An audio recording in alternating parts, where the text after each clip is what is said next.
Si kato ngul si kay dot ko na kanya to be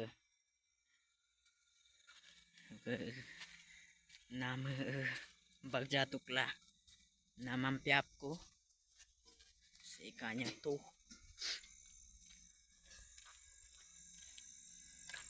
pura nyo pamcik campura namam pialing puko nama baktat kula bagjadat kula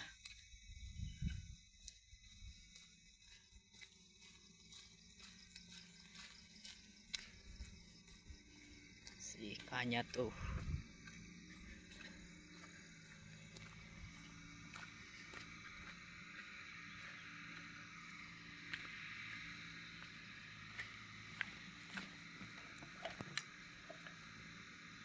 bebak kula